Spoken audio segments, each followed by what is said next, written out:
Tonight on NAIT NewsWatch. The government of Alberta opens their wallets. What does this mean for students? Any sort of increase, moving away from what we've seen for so many years, which has been a frozen education budget, is a relief. Plus, MacEwan University might benefit from that open wallet, paving the way for new business developments. Alberta's government will invest $125 million over 4 years. And how to avoid falling hook, line, and sinker for the latest phishing and fraud scams. People will sometimes fall victim of that, and unfortunately that is rising in our community. NewsWatch starts now. Good evening. As elections are coming up this May, the United Conservative Party revealed its last provincial budget for this year's last Tuesday. With many Albertans still picking apart the budget itself, students are wondering how this budget will affect them. Our Roy Navarro joins us live from our news center with more on that. Thanks, guys. With Alberta's revenues reaching $70.7 billion and its spending reaching $68.3 billion, the UCP government has managed to secure itself with a $2.4 billion surplus. They plan on spending more on our province's education and healthcare sectors, but what do any of these numbers really mean for post-secondary students?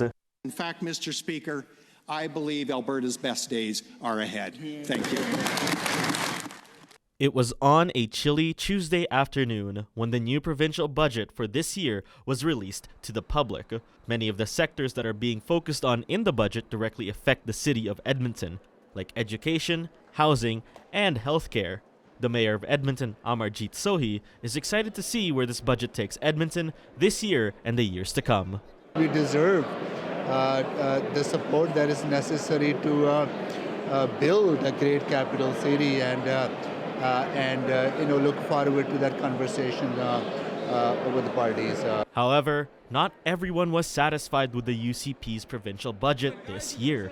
The New Democratic Party made some comments about the budget. Frankly, the best news in Danielle Smith's first budget is that it could very well be her last one. With the NDP making comments on the different sections of the budget, the education sector, more specifically the post-secondary sector, has been under fire lately with the recent changes to tuition. The UCP has jacked up tuition over the last 3 years and cut funding to post-secondaries, making the offerings of programs even more difficult, and as a result, tuition went up, and up. And with copious amounts of money still being spent in the province, post-secondary schools are left questioning, especially after the recent tuition freeze 3 weeks ago, where they'll get their funding. Institutions like NAIT use the provincial budget as a way to fund the school's programs, teachers, and support systems for students. With NAIT still digesting the new budget for this year, NAITSA, the student association here at NAIT, is left to wonder how this will affect students. Well, costs are going up, and they always seem to be going up, but I think there's a little bit of a reprieve knowing that tuition will be at least, forecasted and stabilized, and families can save and kind of know what they're getting into without any surprise 5, 6, 7% hikes like we've seen in the past. Institutions like MacEwan got $125 million in order to build a new business center, which we will be covering more in depth later on. And the University of Alberta got 20 additional spaces for medical degrees, which will get doubled by next year. Roy, how does this year's UCP provincial budget compare to last year's estimates? The revenues for this year is $5.4 billion lower than what was expected, and the spending is about $2.6 billion higher than what was estimated, and the surplus is at least $8 billion lower than what was forecasted. Roy, other than healthcare and education, what other sectors were highlighted in the budget? Earlier I had mentioned that housing was one of the things that was highlighted, but other sectors include hospitals, roads, transit systems, municipal infrastructure support, as well as agricultural and natural resources. Thanks, Roy. That's our Roy Navarro reporting live from outside of our news center. As we heard in our live report, the Alberta government announced plans this week to build a new School of Business at MacEwan University. With the contribution, the proposed addition will cost a total of $190 million. The school is set to be a 7-story, 35,000 square meter building. The change will allow enrollment to increase by 7,500 students. The building will house 30 classrooms, 15 study spaces, and a simulated trading floor. This investment today in MacEwan University will inspire our students, our city, our downtown core, and the future with energy and opportunity to thrive and to shape the city where we all live, work, and play. Construction will start in 2024, and the school is expected to be open by 2027. As for the current business center, it will be used to grow MacEwan's sciences. You're watching NAIT NewsWatch. Edmonton Transit Services have installed security at most LRT stops, but the lack of security for bus stops left a NAIT radio and television student needing a trip to the hospital. And the woman walked past me. She said, like, "I love you, man." Maria Theresa Mena takes the 909 North to NAIT, a popular route for people living downtown.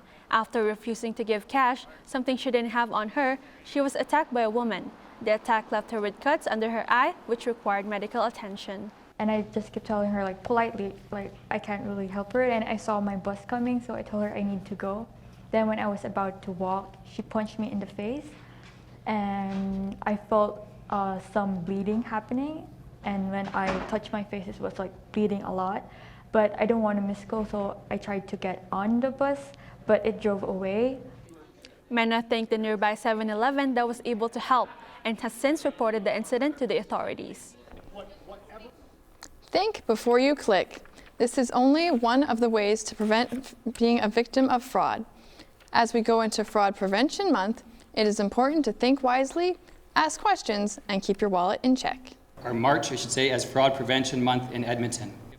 The Edmonton Police Service kicks off Fraud Prevention Month to help people recognize, reject, and report fraud. As of January 2023, over 3,000 people have already been a victim of fraud. In 2022, there were over 52,000 victims, according to the Canadian Anti-Fraud Centre. Fraud Prevention Month can help people detect the tricks that scammers use. For most people, they aren't necessarily impacted by it, but they do prey on vulnerabilities, and people will sometimes fall victim of that, and unfortunately that is rising in our community. Online scams, business fraud, phone phishing, and identity theft are a few of the topics that are being highlighted for this year's Fraud Prevention Month.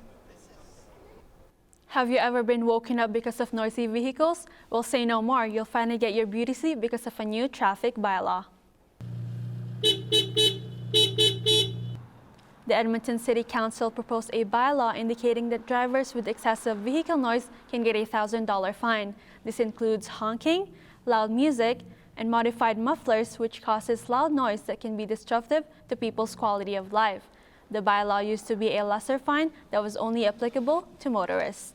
I don't think it'll make a difference because if somebody gets a fine, what's the chances that they're going to pay to go get their car quieter? For example, that truck that just drove by. But yeah, I don't think it will make a difference. The fine would be doubled for repeat offenders, and the bylaw will be in effect immediately. This fall, you can expect to pay more attention to how you dispose of your garbage if you live in an apartment or condo. A new waste bylaw was approved by the City Council last week to improve residential waste services. This includes the expansion of separate food scrap containers and recycling collection. The change will help keep more waste out of landfills and reduce emissions. Additionally, residents will have more flexibility with choosing either paper or plastic for their bin liners. So what we're looking to achieve is better diversion. We don't want things to go to landfill. We want to either reuse them through our recyclables or turn them into compost as a usable source from our organics. The bylaw will require disposal locations such as garbage bins and trash chutes to have each type of waste located close to each other. The process will begin between later this year through to 2027. Coming up after the break, we find out if you relaxed or got stuck during homework over reading break. And we'll have a new question of the week. But when we come back, we'll find out the impact rising inflation has had on local restaurants. I'm Kata Perron, and coming up on sports this week, our Aiden Ganem takes a trip down to Rogers Place to tell us all about hooky hockey. And then I will tell you all about playoffs in the ACAC for our Ooks, including men's basketball, hockey, and curling. All that and more coming up on sports. I'm Adrian St. Ange from NAIT NewsWatch Weather, catching up with lunch break Joe here, letting him know that warm weather we've been experiencing won't be around too much longer. As that cool breeze comes through, you can expect some cooler weather towards the end of next week. But stick around and I'll tell you what's going on around the province.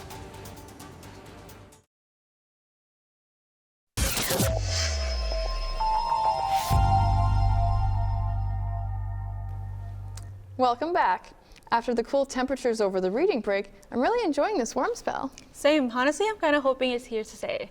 Adrian, please tell me I can get ready for spring.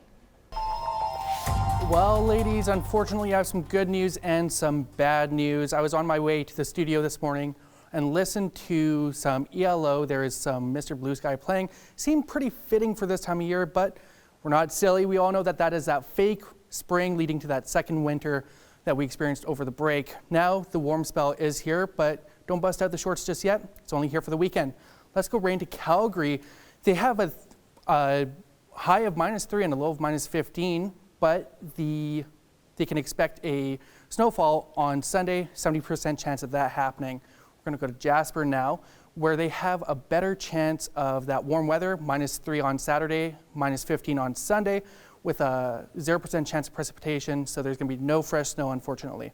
We're going to move north now to Fort McMurray, where it's going to be mostly cloudy, high of -9, a low of -16 on Saturday, but it's really going to get the brunt of that cold on Sunday as it hits a high of -20 and a low of -23, so they're going to have to go and start their trucks just a little bit earlier. We're going to take it back home now to the city of Champions. Be a high of -5 and a low of -13, partially cloudy as well Saturday and Sunday, a high of -10, low of -14. But honestly, that's right around in that average that we've been experiencing the last couple of years. Average high of -1, an average low of -11. Now for record-setting years, 1937, 13 degrees. That's definitely short weather. And -39 in 1888, so they had to double up on those parkas. That's all for weather. Thank you very much. NewsWatch Weather, sponsored by NR92, the station for the students. If you're planning on heading out to a restaurant, you might want to call ahead and make sure they're still open. With the rising cost of food here in Edmonton, many restaurants are closing their doors and calling it quits. Our Sienna Shernansky joins us live from the News Center with more on that story. Thanks, guys. Local favorite restaurants such as Rostizado, Tres Carnales, Ohana Donutry, Noodaroo, Noodle Bar by Nomia, Pho Boy, and Cafe Blackbird are just some of the restaurants that we have lost in our vibrant food scene. A well-known brew pub, Situation Brewing, is operating week to week, but also has plans to close their doors. Canada's Food Price Report details food cost increasing 5 to 7% in 2023, with the most substantial increases in vegetable, dairy, and meat. Many restaurants use canola oil in their kitchens. Canola oil alone has increased from $40 to $55 for a 16-liter pail, compared to the $20 it cost in 2020. With that breakdown, it's no wonder restaurants are feeling the weight on their wallets. We have had to change some things, so the type of fish that we were ordering, we had to change the kind we were ordering because the costs were so high. There's a lot of stuff that we've just kind of had to take the hit. Our costs have probably increased by 150, like they're probably 150% the cost. Cutting costs is one way that restaurants and even NAIT culinary staff and students have had to do to combat these price increases, whether that be by substituting ingredients or cutting staff hours to save a few dollars wherever they can. It's a lot of people's livelihoods that are non-existent anymore, and it's a shame. There's a lot of history that we're losing, that kind of thing. That being said, that's part of opening a business. You know, the reality of closure is very real.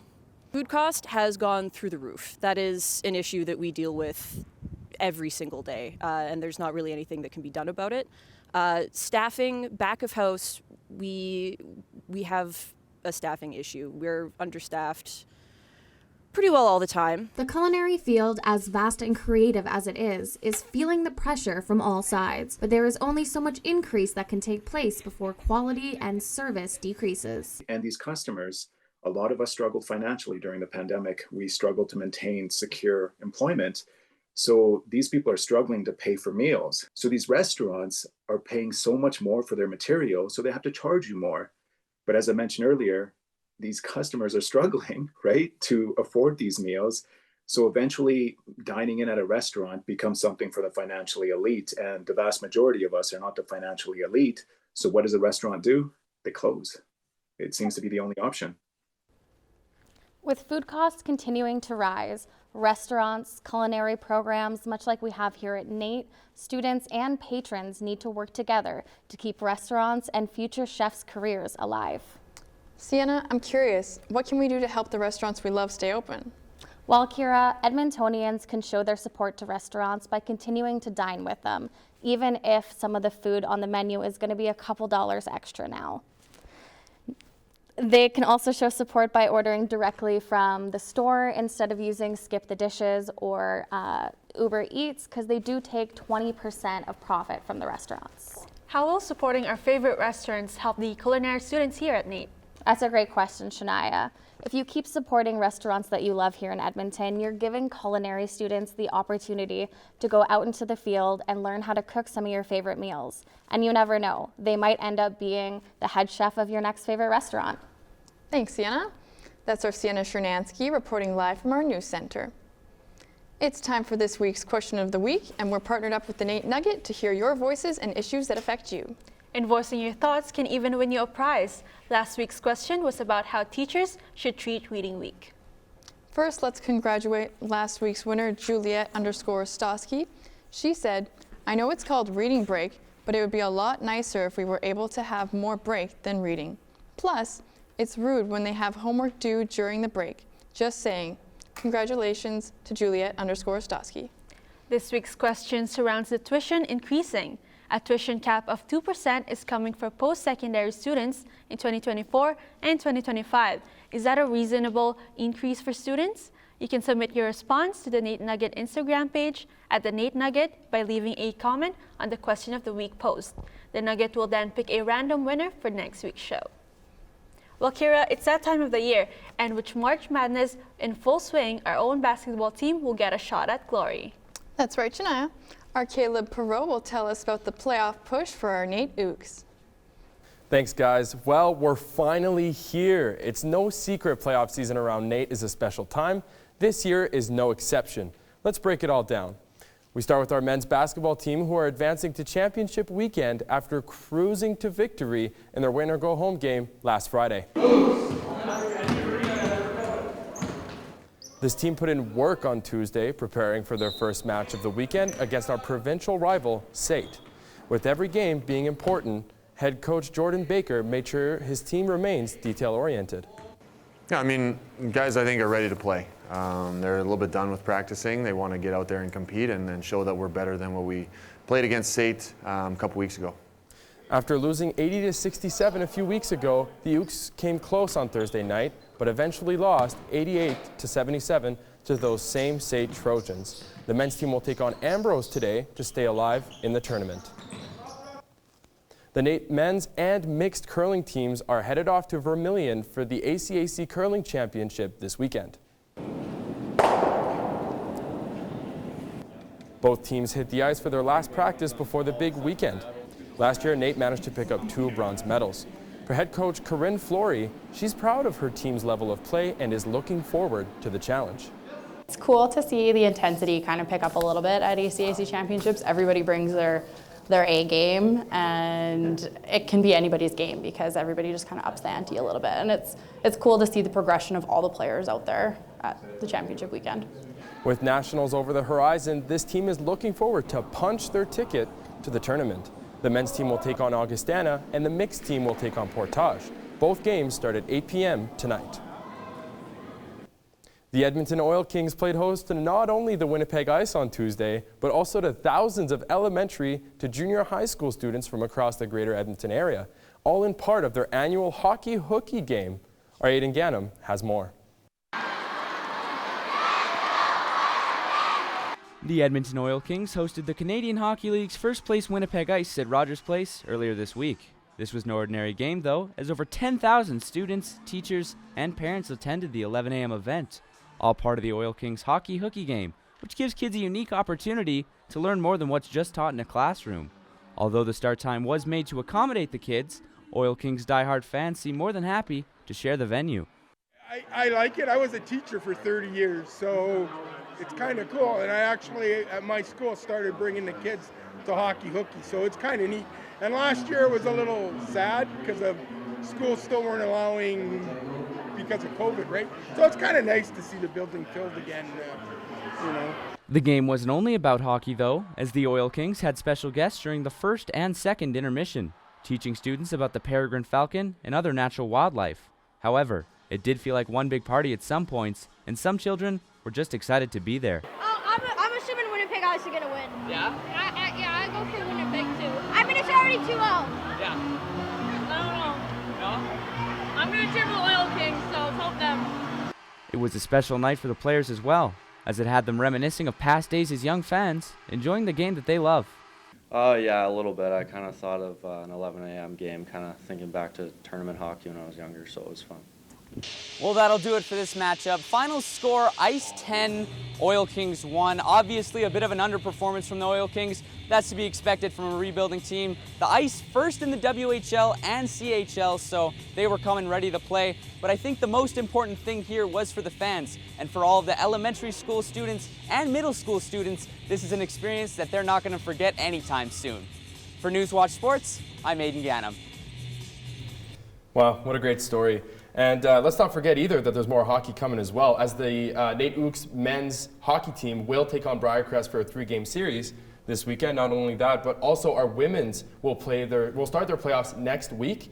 And then also the world's longest hockey game is also taking part this weekend. So, yeah. Wow, what a busy time in sports. Hopefully our men's team can move on.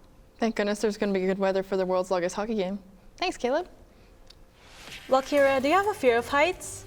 Well, I'm going to leave you on a bit of a cliffhanger, Shania, as our own Nadia Curl goes rock climbing and takes herself to new heights. Tonight on NAIT NewsWatch, we take a look at the Edmonton International Film Festival and some of the Oscar-nominated animated short films. We also take a look at the Skirts to Fire event happening this Thursday. All that and more on NAIT NewsWatch. NewsWatch music provided by Martin Mayer Productions. Outdoor apparel brought to you by the Don Mazinkowski Scholarship Foundation. Welcome back. Kira, do you ever wish you could feel like you were on top of the world? No, I haven't, but now that you mention it, that sounds awesome. Well, you're going to want to watch this week's Try This segment. Our own Nadia Curl feels the thrill at a local rock climbing gym.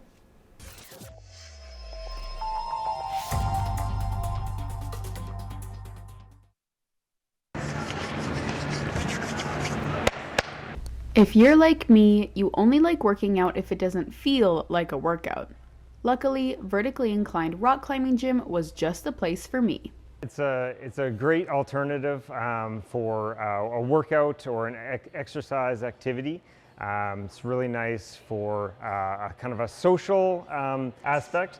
After I got all my gear on and we made sure I was safely secured, it was time to hit the ropes. We do kind of 3 types of climbing in the gym. There's bouldering, which is climbing without ropes up to a certain height level. And then we have top roping, so that's using the ropes and someone on the, yeah, exactly. And then we have our auto belays as well. Being a beginner, I decided to stick to the option of climbing the top ropes and being belayed, an act defined as to fix a running rope around a cleat, rock, pin, or other object to secure it. The more you know. Being the athletically gifted person that I am, I accomplished my first attempt climbing and got to ring the bell of victory at the top. It's a great way to experience something that you would normally, back in the day, only experience outdoors. Right. It's much more accessible and a lot of fun. Well, there you have it. If you're looking for something to keep in shape and be active, but want nothing short of a fun and engaging experience, then rock climbing is the sport for you. Nadia Curl, NAIT NewsWatch.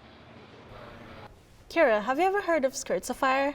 No, I haven't. Do they burn skirts? I don't think so. How about we let our entertainment host, Muhammad Jama, tell us more about it.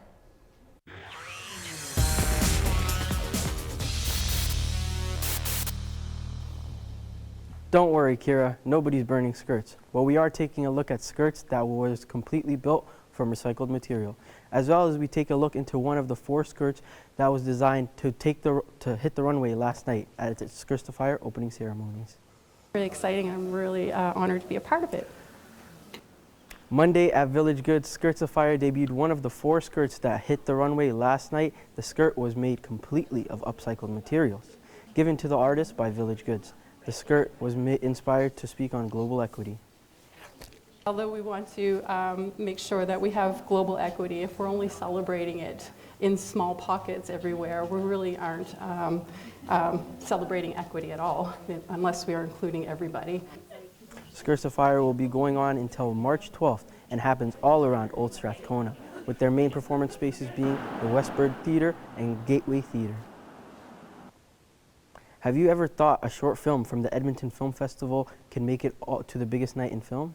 Well, that was a reality for An Irish Goodbye, with it being nominated for live action short film at the Oscars this year.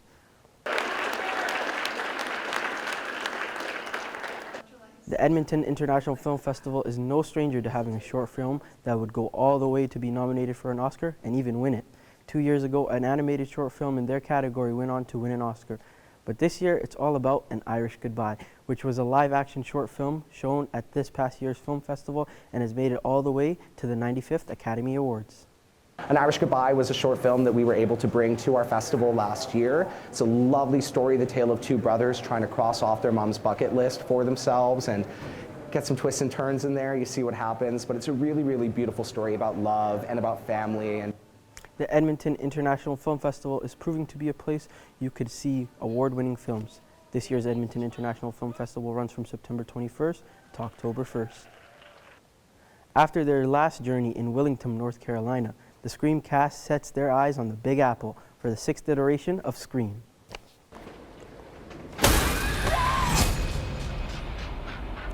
Scream is a beloved series that we may have all watched once in our lifetime, but the near 30-year-old series is introducing their 6th installment later on this month. Scream 6 brings you back the same cast from the last one, with sister Samantha and Tara Carpenter and twins Chad and Mindy Meeks on the run from a ghost-faced killer in New York City. Please help me. Just down there. What's in line here, girl? You got a problem here, guy?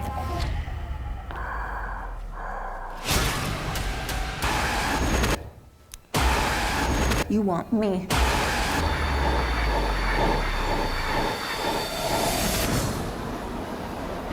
Guys? March 10th, Paramount Pictures and Spyglass Media bring you a high-octane thriller that is sure to get you jumping off your seats. And if you lovely people at home are interested, we've got a giveaway for you guys. So go over to NAIT NewsWatch Instagram page and answer the question, which actress plays Tara Carpenter in Scream 6? And if you guys win, you'll get a chance to win a tote bag and a Scream mask. Winners will be informed on where to collect their prize. So, will you ladies be watching Scream 6? Well, I'll see if I can definitely make time for it, but that Skirts to Fire Festival definitely looks interesting. I'm already planning on it. Personally, though, I'm excited for the Edmonton Film Festival. Thanks, Mohammed. Well, seems like also Nadia had fun rock climbing. Would you like to try that sometime, Kira? Yeah, maybe we can go this weekend. Yeah, for sure. I'll definitely be down for that. That's it for today. Thanks for watching. We'll see you again in 2 weeks.